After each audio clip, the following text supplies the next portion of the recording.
Hi everyone, I'm GREYMOND. I'm an OCD recovery coach with more than 10 years of experience helping people recover from OCD. Prior to that, I had severe OCD myself that I fully recovered from, and as do my clients. So if you wonder, can you fully recover from OCD? Absolutely, yes, you can. Today, I just wanted to give you some tips and tricks on how to recover the fastest and use the time tracking, use the app, or if you're copying the app onto the paper and using it that way, how to do this in the best way possible. So this is just some tips from different areas of the app. So tip number one, the area where you are tracking your level of anxiety. Don't track this first thing in the morning or when you are at your worst or midday. Track it at the end of the day when you have a full overview of how your day went. Because in the beginning of the day or midday, you might not have the exact accurate picture because your evening can be better or worse, right? So let the evening pretty much finish and then give an assessment of how you think you did in terms of from 0 to 10. Now, next screen, about journaling. So don't use journaling as a way of reassurance. So don't write down a specific um, specific thing you were worried about, because then it becomes kind of like rumination.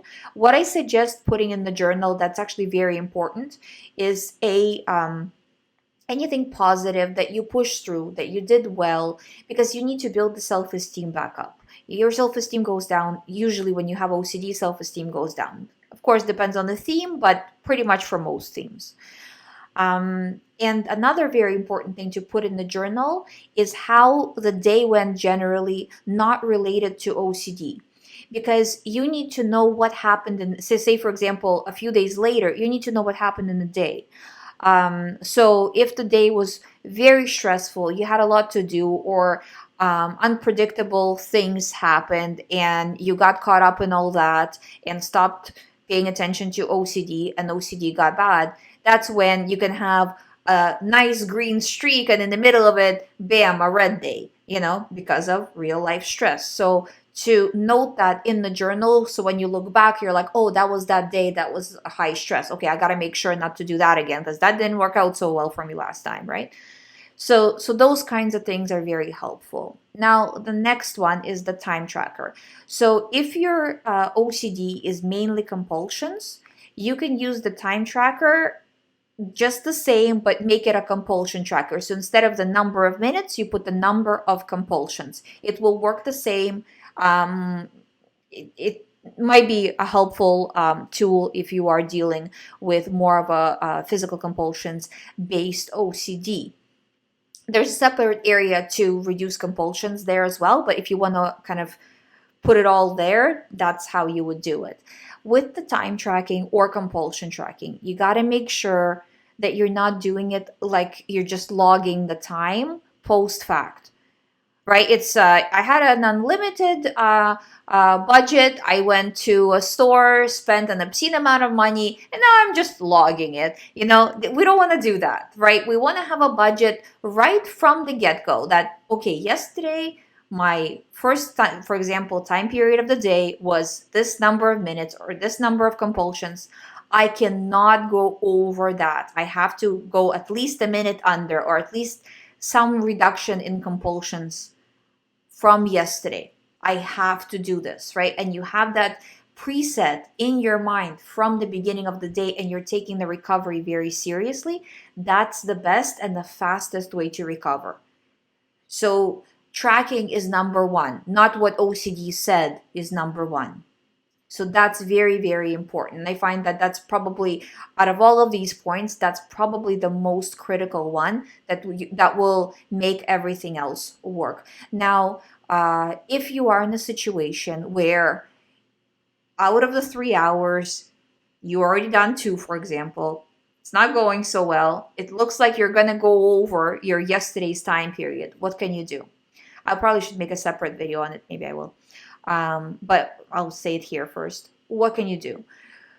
What I suggest is put yourself in a situation where it will be very difficult for you to ruminate for the next, say, 30 minutes, such as call some official place where you can't ruminate, or call a family member who you can't ask for reassurance, who you would have to talk about something else with. Get yourself involved in some activity that will sidetrack your attention. Even things such as if you are inside and you have the opportunity to go outside, the whole getting ready to go outside might sidetrack you just enough. It won't take the thoughts away, but it will sidetrack you just enough to give you power to disregard the rest of the way. So those are some tricks to just reduce the time. But your preset with this has to be that I must reduce the time of rumination, or depending on your situation, I must reduce compulsions. For some people, it's 50-50. So in that case, you have to kind of work out to reduce both. Another overall thing I would suggest is try to treat the recovery process as an overall. Not, I'm only working on this and then I will only work on that. I do this with clients from time to time, depending on their personal situation. If there's a lot, we kind of work on one area at a time, especially with physical compulsions. But if you can do an overall thing, it's a little bit better to do that. So because if you're doing an individual thing, there is a big chance that you will reduce here but increase somewhere else, because you're not focused on somewhere else. You're focused on decreasing here, right? So you're decreasing one compulsion and maybe another one is growing and we're not even paying attention to over there, right? So it's kind of like a magician's trick that's happening. So because of that, I suggest that overall, anything I'm reducing by this number. But if you're just starting out, that might be hard to start out with, but that should be the goal to get to. If you equate OCD to a diet, because OCD is very similar to a diet in the way of calories in, you're either gaining weight or losing weight, right? Reassurance in, you're either anxiety is going up or going down, right? And by that same token, when you are treating one compulsion or one obsession at a time, so you're only working on this, that's kind of like if you were trying to lose weight and you're saying, well, I'm only not going to eat Oreo cookies. The other cookies are okay though, because I'm not working on them right now.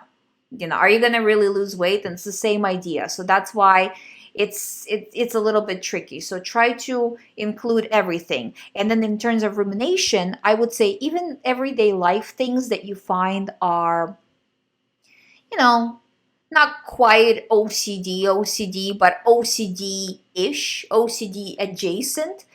You can include that in rumination tracking. Why not? You've suffered enough. You don't need to suffer more in everyday life stuff. Just get rid of all of it. So I find that to be also very helpful. And that way, what I usually say that step one, you're getting out of the OCD house. So you're getting rid of your main OCD compulsions.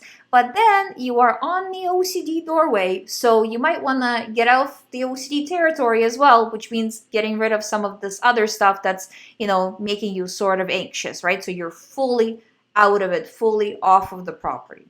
I hope you find my videos helpful. Thank you so much for listening. I will be back tomorrow with another video. If you would like to do one-on-one recovery program with me, all the information is on youhaveocd.com. I will link the app below. I'll see you tomorrow.